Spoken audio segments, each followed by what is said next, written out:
It's a hip, fun, young, 20-something feel. 15, I think. It's not. It's not. I mean, it's okay. It's kind of an '80s thing with a little Yeah. hint of almost a Rush, but without the musical ability. The artist is called Tiger Blood Jewel, but Tiger Blood Jewel's the name of the Tiger album. Blood Space Jewel is the Oh, name of the band. Welcome to another episode of Which Car or Truck Should I Buy? Mike here with. Nathan. Hey, I know normally we don't come out on Tuesdays, but you know what? It's We're a hard here. week this week. We're the only two people plus Tommy that are in the office. That's right. Yeah, And there's no rules, and we've almost started a fire. It's been quite a day. I'm not gonna let me live that one down. It was a bag of popcorn, folks. When I say we, I mean Nathan almost started a fire. Today we're going to be covering a couple things. Of course, at the end of this show, we're going to do a number of different questions from you guys about what cars or trucks you should be buying. But before we get there, we have a really cool top 10 list from our friends at icycars.com who covered the top 10 sports cars that people are most likely to keep for more than 15 years. So these are hypothetically the sports cars that you guys keep for the longest amount of time. That is correct, and it's showing a percentage of how many of those people keep these cars for X amount of years. So let's get started. Let's get into it right away. Yeah, But before we do, are there any questions or anything before we get rolling? Well, we have a few people hanging out. Street Muscle 215 says, "What's up, TFL?" What's up, guy? Hey, Street Muscle. Ron had a nice comment. He said, "There's two types of people." I'm gonna paraphrase this. Two types of people: those who use cars as an appliance, and those who are really passionate about cars. One watches TV while the other watches TFLnow. Yeah, who says that? Ron Dale. Thank you, Ron. Appreciate that. Before we get into this list, there's a couple things to point out. So the average person the average car across all segments is kept by 7% of people keep their cars for 15 or more years. That's Okay. the average that we're going off of here. Mm-hmm. In the sports car segment, the average is 3.6 years. Yeah, because you have more money, you're more affluent, as such, you're going to move on to another vehicle when you get bored. Right. So, with that in mind, let's get into the list. Number 10, a very special car to a lot of people. Roman owned one of these at one point. It's the Acura NSX. 2.7% of NSX owners will keep it for more than 15 years. Special bonus question for you guys. Who is driving that car in this picture? If you can comment, you get bonus points from Nathan. Bonus points is all you're going to get because, frankly speaking, any You should know. car nut should Yeah, you know guys should know this this. particular Is driver. it Roman? Is Roman driving? It's not Roman. It's not Roman. It's There's not no snow Roman. tires on it, Tommy. No, and it's still on the track. That's how you know it's not Roman. Yeah. The NSX, this is a car that I had never had the chance to drive, at least not the older one. I might maybe someday It's worth your while, and it's a funny thing because you drive it, and at first it's kind of underwhelming. Yeah. It's so smooth. It other than sitting really low, it's like driving other Acura products, Honda products, right? Yeah. But then you get on it, and then you start rolling it around and moving it. And at least for me, up until say about until 2010, it was one of the best driving cars I'd ever driven, ever. It was just so neutral and so easy to drive and so forgiving. So wonderful car. Let's move on to the next car that is pretty damn wonderful as well. Another really good one. Oh, by the way, guys, the pictures I picked here, I tried to pick pictures of cars that are 15 years old or so. So this is roughly 2004-ish for a lot of these. Some of them I couldn't find a picture that was that old because I guess they predate pictures or something like that. That's not true. But Roman does, but these don't. Generally speaking, I got 15-ish year old pictures. Who is driving it, Michael? People are commenting. People are Yeah, commenting. but they're wrong. There's some guesses. Schumacher, no. Paul is our racing driver, not Paul. It's not Roman. It's not Mario Andretti. It's not Michael Schumacher. But you're on the right track. Andretti and Schumacher were closer. Those are better guesses. Schumacher actually raced this guy. Yes. Yeah. That's, Okay. That's a big hint. That's All a big, right, big come hint. on. Dale Jr. No, it's not Dale Earnhardt Jr. Okay. The car was actually, this guy actually was instrumental in developing the car. And there's now a new car named after him. Made okay. by a different. Yeah. Yeah. Is it Mr. Truck? Mr. Truck. It's not Mr. Truck. It's so close, though. You can see Mr. Truck's Ferrari jacket in there. Yeah. His cowboy hat. Somehow he got into the car with a cowboy hat on. All right. Number 9 on our list, while people keep guessing, is the BMW M3. 2.9% of M3 owners will keep their M3 for 15 plus years. This is a beautiful photo of an E46 M3. That's one of my favorites, the E46. And I actually have driven this one. Yeah, what a great car. This is back There when we go. Someone got it. Jay Shim Senna. Yes, Colin Chung Senna. also said Senna. Yeah, it's there. It's Senna. It's one of the best drivers ever. But this is also, I think, one of the best GT cars. Oh, you know what awesome. I mean? It's so It's so good. And I think the design of this beautiful. model is just right there. Beautiful car. And the thing about the M3 is it's been around for a while. So in terms of this list, a lot of these vehicles had a short shelf life, or some of them have been around for a long, long, long time. So the M3 is sort of in the middle of all this. Right. You know what I mean? Yeah. Great car. 333 horsepower out of a BMW straight six, naturally aspirated. The best way to make that car go.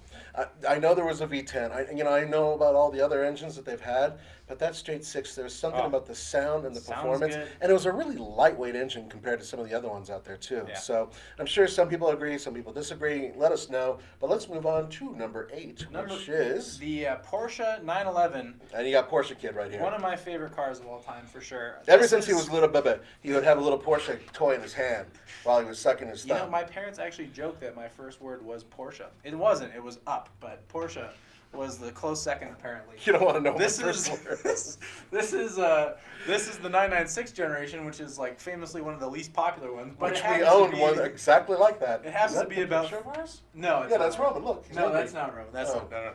It happens to be one of the least popular ones. It's about 15 years old right now. That's why. But they're really inexpensive to buy. 3% of sports car owners keep their 911 for 15 or more years. But you know what? If it was like a 930, or there's some of the older air-cooled ones going back, Those I'm ones willing to bet that there are other people strong. who really hold on to them. I would. I would have a death grip on it if I had one. Yes. But anyway, that's just me. What about the 911? Do you need to say big old flat six? Usually naturally aspirated. The new ones are now turbocharged across the line. You know what's really crazy? The 912s, for those of you who don't know, that was a 4-cylinder air-cooled version of the 911. And at one point, those things were cheap as chips. You could buy one of those for like $4,000 with no mileage on them, right? I know, I'm not kidding. Like not too long ago. Yeah. And now those things are because there's none of them. Guys have either crashed them on racetracks or have torn the engine out and put a 6 in there, or frankly speaking, they just vanish and rust away. So there are very few out there, and because of that, these things are going for a fortune, and it's killing me. They were great cars. That was actually the first Porsche I ever drove was a 912, and I kept thinking, it's kind of slow because I didn't understand that it needed 2 more cylinders. Yeah. So yeah. Yeah. Okay, so just moving on. Beautiful car though. Number 7 is actually a tie between two different vehicles. Yeah, surprising. The first is the Mercedes-Benz SL class, which I have chosen a 15-year-old picture of. And the other tied for 7th place is the Chevy Corvette. So people keep their SLs and their Corvettes. On average, 3.2% of their owners keep them for more than 15 years. It's another one that's surprising. I actually have a cousin who had a split window Corvette and had it for 30 years. So, Yeah. I don't know. I always thought that people held on to Corvettes for a long, long time. But apparently only 3.2% of their owners actually keep them for that long. By the way, guys, if you have questions about new cars or trucks that you want to be purchasing, you can go ahead and put those in the chat, and we'll try and get to as many as we can. And if we can't, then send them to us. The email is at info@tflcar.com. Info@tflcar.com or ask@tfltruck.com. Either one, and we'll do our best to get it on the show. At some point, if not we today. would really like to get it on the show. And there's a lot more in terms of other shows that we have audience participation in. But let's get on with this list. First of all, real quickly, the Mercedes-Benz SL. Yeah. The one from a few years back, just a few years ago, I really liked the way that one was styled, but I didn't like the way it drove. Like the one that I had the picture of? No. It was a little bit later than that.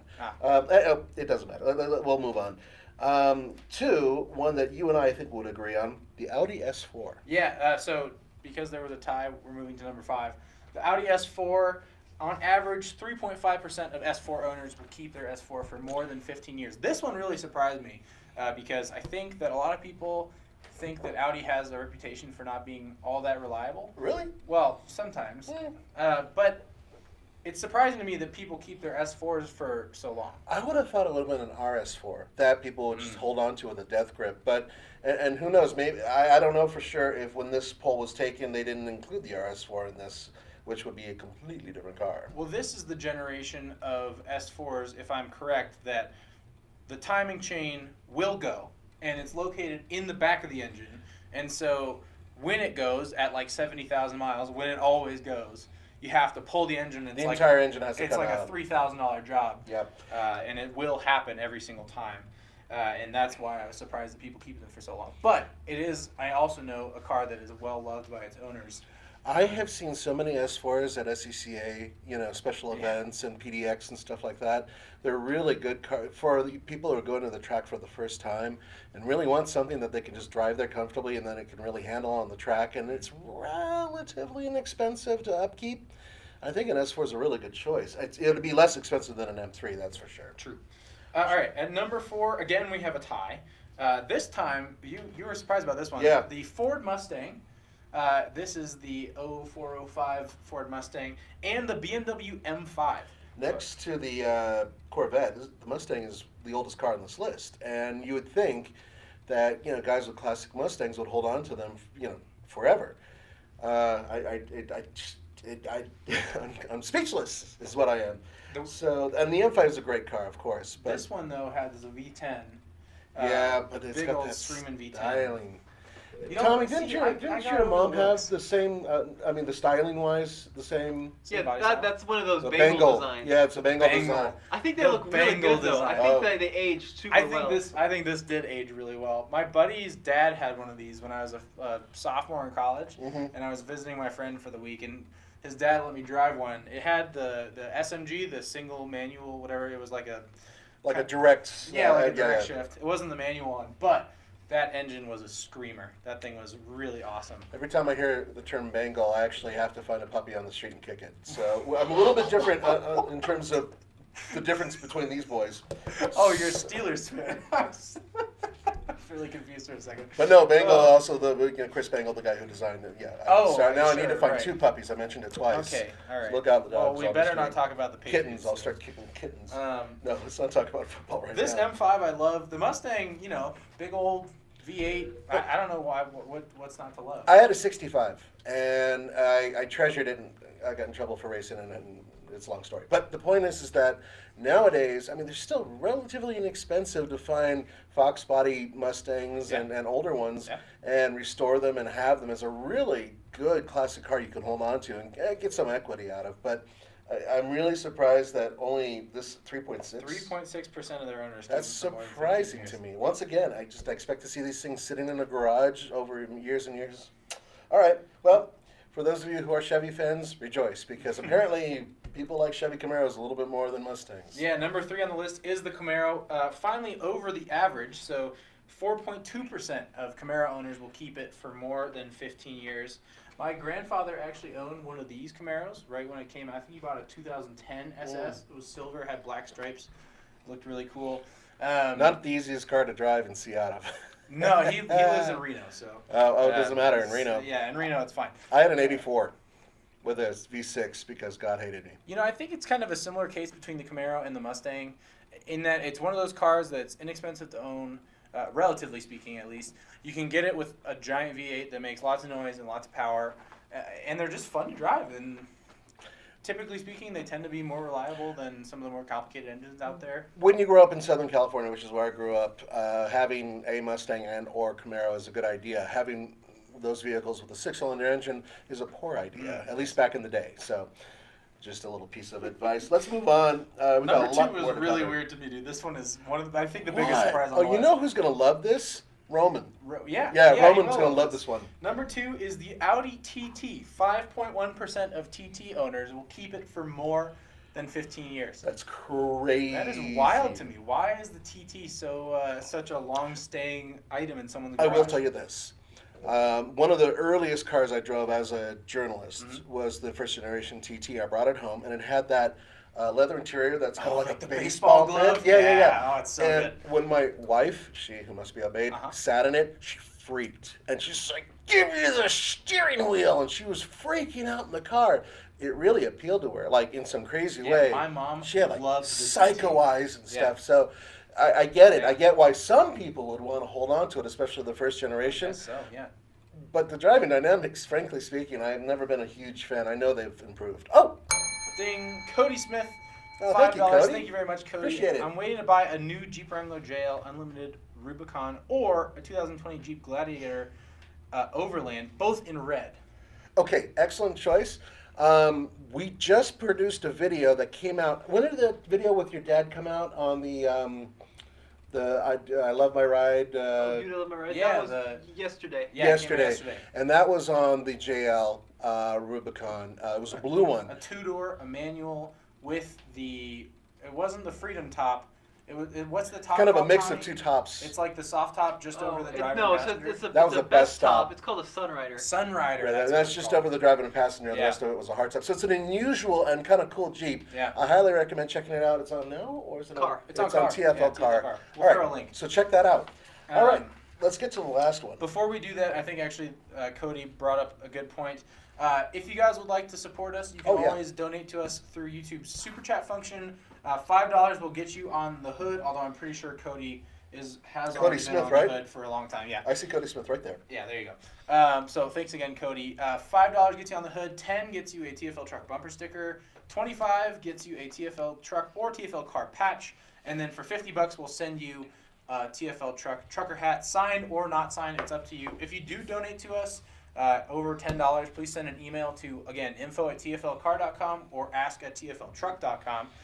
Tell us your address so we can ship you your things. But thank you guys very much for your support. We really appreciate it. It really, truly helps. It does. Okay. Let's get to number one, which Emmy will be thrilled about. Our buddy Emmy Hall, my sister from another mister. Except first, Vince Clark, $13.99 Canadian. Oh. Go Avalanche. Go Avs. How about that? Yeah, go Not bad, Avs. Yeah, Are it's, you an Avs fan? so number one is the Mazda Miata. Number one, the Mazda Miata. 6.1% of Miata owners will keep their Miata for 15 or more years. You know what they say, Nathan? Miata is always the answer. It's the acronym that speaks for itself. Yeah, I guess people love to keep their Miatas. This was the car I learned how to drive stick on. It was an NB. It was green. Yeah, That was my- it was like the British racing green. Yeah, they had. yeah, yeah. So actually, it's a tan really top. cool looking car. You know Yeah. what? It's slightly demasculating for a guy like me to drive, especially the first generation, because it's so bloody small. Yep. But they're really good cars. They're great. They're so much fun Yeah. on the track. They're so inexpensive. And owning one and keeping it up and restoring it is, I would imagine, It's cheap super as expensive. chips. Yeah. So, yeah, something to think about. Great car. I'm actually really happy that this car tops the list. I was a little underwhelmed about some of the other ones. So. But this one makes me happy for sure. Yes. Miata's a great little car. Wonderful little Will car. always hold a special place in my heart because, well, it was one of those deals though where I kind of had to like have my knees up around the steering wheel. Joseph says they keep the Miata so long because they got stuck inside. Yeah, they had to use the jaws of life to get me out of a Right, hard yeah. top a year ago. Oh. No, they're tight inside, and they always have been. The newest ones are a little bit better. They've managed to make it a little bit roomier for the driver, so it's comfortable for me. However, because of the catalytic converter and the way it's designed, the passenger side is really uncomfortable for anybody remotely close to your height. Yeah. So, yeah. You kind of have to make a decision with the new Miata between having elbow space or your passenger having leg space and having a cup holder. It's like this weird choice you have to make because they Yeah. have these little removable ones. They give you two of them, and you can put them like between where your elbow would go, which Right. is horrible, or you can put it by your passenger's leg, which is also not. I good actually for had a them. unique cup holder when I was out. I did a Miata event where we drove up the coast, which was an awesome event. My cup holder was named Alex on Autos. He drove with me, and so it's just like, dude, hold my cup, because I mean there was no other Yeah, way. there's just no way. And Alex isn't short either. I mean, I'd say he's probably about He's- 5'10" or something like that. Approaching 6 feet. Yeah, So, and you know, he was not happy about being in the passenger seat. Neither was I. a couple. Ding. Trucker Dan. Thanks Oh, again, Trucker Trucker Dan. Dan, $5. buddy. Can I get on the hood? Yeah, you are on the hood in a big way, Trucker Dan. You're. I'll tell you what, but do something like put a happy face next to him Yeah, or something. here we'll get you another. Okay, little- he's going to put a happy face next to your thing. yeah. And he's going to put a little cowboy hat over the happy face. Okay. That doesn't look like a... What have you... Okay. I can do that. That's not a cowboy hat. That looks like a cowboy No, it hat. looks like a detective. Well, it's alright. It's too small. Sorry, it's Trucker too small Dan. to see anyways. He but doesn't... Trucker Dan, your support is always appreciated. I'm curious, is the F-150 on the list? No, because this is just sports cars. Yeah, it is. And you know what? Trucks, I mean, I know guys who have hand-me-down trucks that have been in the family for 3 generations. I actually was related to somebody who had a truck in their family from about 1964 all the way up until just a couple of years ago, and it tore me apart that they got rid of the thing. And they're so much easier to, you can keep them because you can use them, even old trucks, which is kind of cool, right? Indeed. So, yeah, they should be on the list. And I'll tell you what, I'll talk to Andre and see if we can get a list like this together about trucks. Yeah, that's a great idea. I do believe they did send us one. They sent us, like, all cars, sports cars, trucks. They have a bunch of different lists. So, yeah, we can probably throw that together pretty And easily. we'll ask Mr. Truck about it because I have a feeling he's going to say something really He's going to have awesome. many, many words to say about trucks, I'm sure. Where's the list from? The list is from iccars.com. And I think we should have an article up on TFL Car very soon as well. So, Yeah, and we've used their lists before, and they're great guys over there. Thank you very much for this study. They looked at 750,000 cars and their owners to put together these different lists. And that's just the cars out in the TFL parking lot. Okay, let's move on and talk about and answer your questions for which car or truck should I buy. Do you want to take a pause and see if there's any Tommy, are we missing any questions or anything? Not too many. People are just asking whether or not you're father and son. That's been Oh. a reoccurring Obviously, Yeah, I mean, can't you my see blonde hair, And my last name being my Curtis, blue eyes, and his last name being Adlin. It's like we're completely. Yep, I was just Russian and German, Swedish. spitting image of my father Yeah, right here. although, there could be a couple dozen kids here and there around the country and around the world. Jay Shim says, when does the new 4Runner come out? That's a great. That's a really good question. That is And an last awesome time I asked question. Toyota, they gave me a really funny look, kind of like you really shouldn't be asking us that question, because at the time I was at the RAV4 event. So I can say this: it most likely won't be coming out until we have either a new platform, thus a new version of the Toyota Tacoma, or there may be overseas an update on. Do you remember what they called that thing that's sort of like the 4Runner overseas? The Prado? Prado. Land Cruiser Is it Prado? Prado or Prado? Okay. Prado, yeah. Yeah, so once we see a new one of those, perhaps we'll see something. Yeah, There's I been think- discussion, actually there's discussion that they might discuscue it. Whoa. I hope not. It's a big Whoa. selling vehicle. It doesn't make any sense to get rid Whoa, of. that would be But no good. remember, they're also looking at their CAFE numbers, and so the Toyota, the 4Runner is a really inefficient vehicle for Toyota. Yeah, it is. I suspect we'll see a new Tacoma before we see a new 4Runner, though. That's the thing. It's I think it's really iffy. It depends. Ben LeBlanc asks, Bronco update? Nothing yet, man. Nothing. Yeah. I really thought something would happen at Detroit. A lot of people did. Nothing. So Chicago is a no, potential. no. Not, I can almost guarantee forget Chicago. And then New York, maybe. No, I think it's going to be, now this is my own personal opinion, absolutely no intelligence on this whatsoever, but most people who talk about me say there's no intelligence. The next LA show? LA show. Yeah, okay. That's what I'm thinking. And it may not be the big Bronco, it might be the baby Bronco, which might be called the Maverick and da-da-da-da. Yeah. So Not exactly sure. it's killing me. It's killing all But of the us. the reason why, by the way, guys, that you haven't seen much about it is because they're really trying to hype the Ranger. I think they realized they dropped the ball a little bit when it came to hyping it and whatnot. So I think they're trying to really push that truck Yeah. before going to this. So And it is a good truck, which you guys should the check Ranger, out. yeah, I fantastic like the new truck. Ranger. A Yeah. lot of people are like, oh, they didn't do enough. I'm like, you know what? It's a good Ranger. It's a good truck. It depends on your point of view. Okay, let's get to this. Let's do some which car or truck should I buy. So we have some pre-loaded questions here Yes. that we brought in. But if you guys want to drop your new truck or car purchase questions in the chat right now, we'll try and get to some of Yeah. those as well. The first So, question yep. comes from Chris in Canada with a K. Chris with a K, not Canada with a K. Chris's mother has a 2003 Pontiac Vibe that has treated her well with over 300,000 kilometers on it. That's basically the Toyota Matrix, for those of you who don't know, which is basically a Corolla wagon back in the day. There you go. However, as it's now over 15 years old, speaking of cars that people own for 15 plus years, Yeah, it's not sports. it's one of them. It's time for her to start considering something newer. She likes the hatchback design and does not like SUVs. As a GM family, can you speak in regards to the Cruise hatchback and its pros and cons? Could it be considered the spiritual successor to the Vibe? Finally, as much as it would pain us to have to purchase anything other than a GM product, is there anything else out there, new or used, that should be considered? Thanks, Chris from Canada. Yes, I'm going to pound on the table without pounding on it so I don't break the mics. First of all, I did drive the Chevy Cruze hatchback. It's actually a great little car, and it's not so little. It's a little bit wider than your average hatchback, and it's a little bit longer than your average hatchback, so it has some room to it. It's almost a wagon, almost. Great car in terms of overall driving dynamics for comfort. However, it is not a performance car, not even close. So, not the fastest car in the world. The automatic transmission in it is a little bit on the slow side. Now, with that being said, there is something to consider. This is a car that is going away very soon. Chevrolet is discontinuing the Cruze. With that being said, consider the fact that this vehicle might be very inexpensive to buy very soon at your local car lot. Even in Canada, I believe you might be able to get several Canadian francs off the price of a car. Francs. I couldn't help it. No, but I think it's a decent car. I feel like it came out at the wrong time. Like 3 years earlier would have been a much better time for a car like that to have come out. And it's a shame. Americans, North Americans in general, just aren't into hatchbacks that are, frankly, mellow. And this is a mellow car, but it is a great driving car. Very comfortable, good passenger comfort, good cargo capacity, great on the highway. So there's what those things. Now, in terms of really good hatchbacks that are available that don't have the General Motors moniker anywhere on them, Honda Fit is a fantastic little car.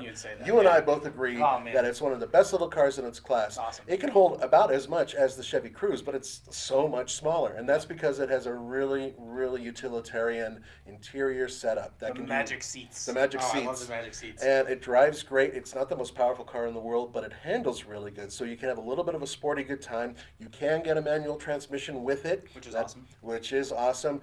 The automatic is a CVT and it works perfectly good. It's fine. It's a little slow. Either way, it's a little slow. It's an economy car. But super fuel efficient. Super fuel efficient. Now, if you want a little bit of fun, I highly recommend looking at what Hyundai's putting out for the Hyundai Elantra Sport Hatchback N-Line. N-Line. Well, the N-Line's the new one. That's a deal. If you get the N-Line, they started around 23. Crazy good deal. Which is a great deal for a high-powered turbocharged. 200 horsepower, 1.6 liter turbo, dual clutch or a manual transmission available. I don't know what more you need. Really. I drove. Michael, did you forget of things to say, or do you just not know what more you could need? No, I don't know what more you need. What's the wheelbase? What's the... It's curb weight, damn it. It has a little N badge on it. I don't know. It does have an awesome N badge on it. And 8-inch infotainment touchscreen. You're getting killer deals on hatchbacks out of Hyundai and Kia right now, and I highly recommend looking at what they have. Their turbo engines are solid. A lot of people don't look at them. You can also get like a Volkswagen GTI, I suppose. I was going to say the Golf is a good option. The regular Golf is a great option, actually. They're relatively inexpensive. Yeah. They're solid German engineering that only occasionally fall apart when a little nut falls off and you can't find a replacement for it. You are fired from bell duty. Trucker Dan, once again, $10. Thank you very much, Trucker Dan. Thank you very much, Trucker Dan. As you all know from the video I sent, I have a 2015 3.5 liter F-150. That's right. Would it really be worth upgrading to a 2019 for the extra power? Does it make that much of a difference in the real world? You know what? I wouldn't think it does. I don't think so.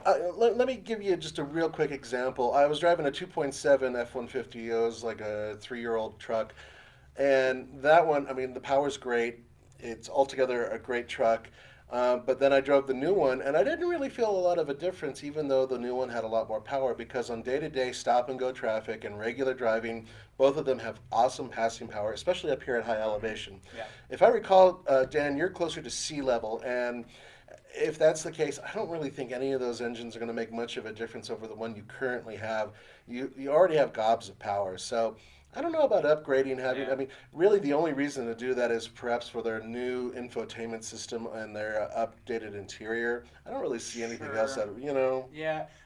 I mean, if you're really looking for more power, if that's the biggest complaint, then I would recommend you probably just get a tune. I mean, we know that those engines are infinitely tunable. With just a chip tune, you can make a lot more power. Yes, but they're also something that if you have a warranty, you're going to avoid a warranty with a lot of them. So, but with the 2015, you might be getting closer to the end of that warranty. Yeah, possibly. So something to think about. But at the same time, I don't think you're really missing out on much with the performance your truck puts out. It's once again, it's already a beast.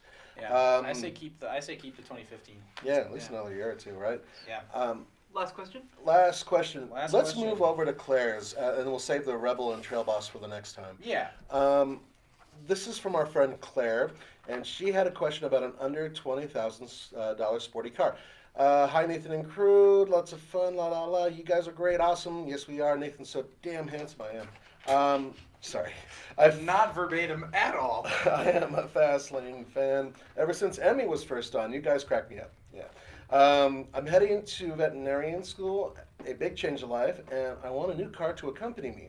I have good credit, and I can finance something for under $20,000. That's with my trade-in, with my 2015 Mitsubishi Lancer. That was actually a half-decent car. Yeah. Which was reliable but short in utility. Can you help? You said the key word, utility. Utility. I think we're coming back to hatchbacks. We are. I would put forth. I think you could get one of my generation at the early Mark 7 GTI. You could pretty easily find one of those for under $20,000. Well under actually. But if you're gonna go German, and I'm not even trying to be funny here, but if you're gonna go German or Mini, which is German technically as well, BMW. then stick with a certified pre-owned vehicle that has a warranty, a real one, because unfortunately a lot of these cars, especially if you don't have a service plan, are very expensive to maintain. So think about that. I would recommend, the regular Mini Cooper from, say, the past 2 years, just the one with the base engine. They're still really zippy, and you can get a lot of cool stuff on them. But once again, if you get certified pre-owned and if you get the service plan attached to it, okay, you can do very well for under $20,000. Now, we already mentioned a car that's really high in utility, but it's not quite as much fun as some of those other cars, and that would be, once again, the Honda Fit. Well, although it drives, it's such fun a to drive. damn good little car. Yeah. But here's It's another not thing fast, to keep but- in mind. Right now, you still have relatively new, if not new, Ford Fiesta STs on dealership lots. They're still there, and they're trying to get rid of them. And you can get a killer deal. And we've proven it on the videos that we shoot. That car was a hoot, and it put up with our crap driving. They're really, really quick, and they're a lot of fun. And I'm pretty sure you can get one new or pretty damn close to new for around that price, or even possibly less. Didn't you guys get yours for 18, Tommy? Yeah, it was 21 down to 18. Which is a really good deal. Right. For, again, a 1.6 liter turbo, around 200 horsepower. Mhm. The Elantra Sport GT, the Elantra GT N-Line now is what it's called. I'm trying to remember the name. That's another great choice. It starts at like 23, and if you're trading in a Mitsubishi Lancer from 2015, it's practical. It has a hatchback. Really good warranty from Hyundai and 10-year, Kia. 100,000 mile warranty. Super fun car. I mean, I would say that performance-wise is like the same place as a Civic Si.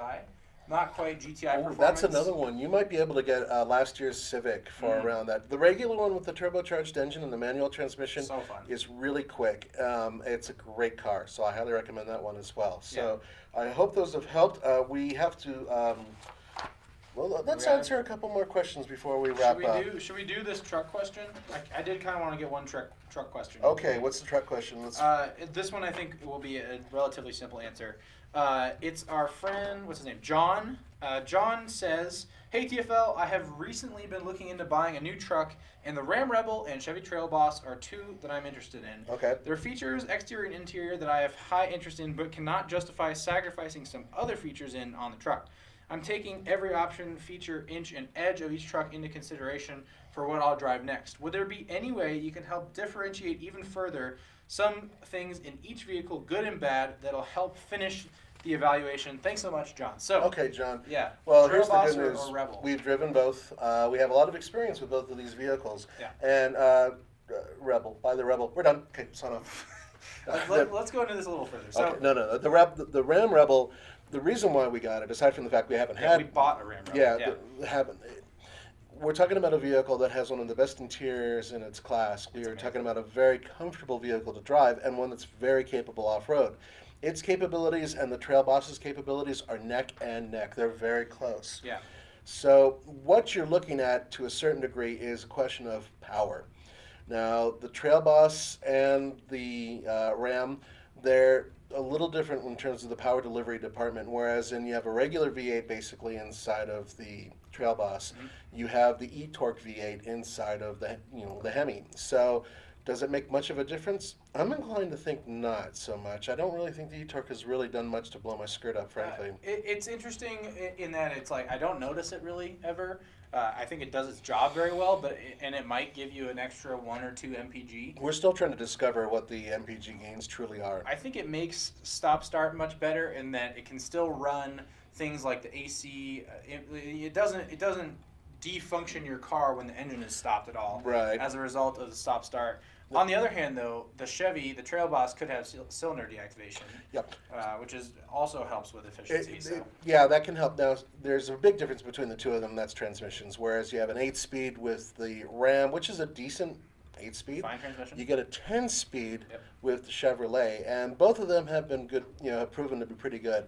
Personally speaking, one thing I really do like about the Rebel over the Trail Boss is its overall driving dynamics, I think, are a little tiny bit better on the streets and off-road. But I think that the Trail Boss has a lot more personality, and for me it felt like it had a little bit more scoop. Now, with that being said, my favorite of all the trucks currently is the GMC AT4, which is related to the Trail Boss, but it has that bigger, much more awesome 6.2-liter V8, and that makes all the difference in the world. Now, look, if it's dollars and cents between the two of them, I'd say also look at the Ford F-150 with the off-road package. FX4. I mean, yeah. I mean, but the other side of it is, if you really want to have the V8, those are the two trucks to look at. Well, actually, you could get a Coyote V8 in a Ford F-150 as well. It's it's really, it comes down to a question of personal taste. One looks better than the other by some people's accounts. I think for me it's like they're neck and neck. They're really on close. Everything except for the interior. Like when you step inside the Rebel, you're like, wow, this is really nice, really high-tech. Really nice interior. Everything's laid out well. Also, you can get airbag suspension with the Rebel. And the Chevy's comfortable, but it's just kind of boring and bland inside. It doesn't wow you at all, especially compared to like even the Ford, which has a pretty dated feeling interior now. I think the Rebel is just like the Rebel is leaps. Just in its Actually, own I think it is in its own league. Nobody else touches that interior. So, coming from that standpoint, the Rebel is definitely in the lead. But what you really need to do is you need to grab one from a dealership, test drive it, and then pull onto the other dealership and literally hop out of one and hop into the other. It really pisses off dealers, and it's an awesome thing to do. But seriously, do that. You need to try both vehicles. Yeah, truly. Alrighty. Oh, John Lim, 279 Canadian. I want to give this to you to say hi. Hi, John. Thank you so much. I really, truly appreciate that. Yay, Canada. Yay, Rush. All right. Well, I think that we need to. Tommy, is there anything we missed that really stands out? Yeah, there's only one question that keeps coming up. Okay. New Frontier. Oh, no. New Frontier. There was an announcement recently by one of the Nissan reps that they are in the process of developing it. That's all we got from them. And then there was a rumor from some people who were flown over to Morocco that they had driven the new one, which wasn't the new one. It was the Navara, which is a different platform. And it actually came from somebody who, frankly, didn't know what they're talking about. Bottom line is that it's being developed for this country, supposedly on its own new platform. But we'll hear a lot more about it, hopefully soon. And remember, Nissan practically owns the Chicago Auto Show. Maybe we'll hear something there. And Chicago is only a few weeks away. We're close, about 3 weeks.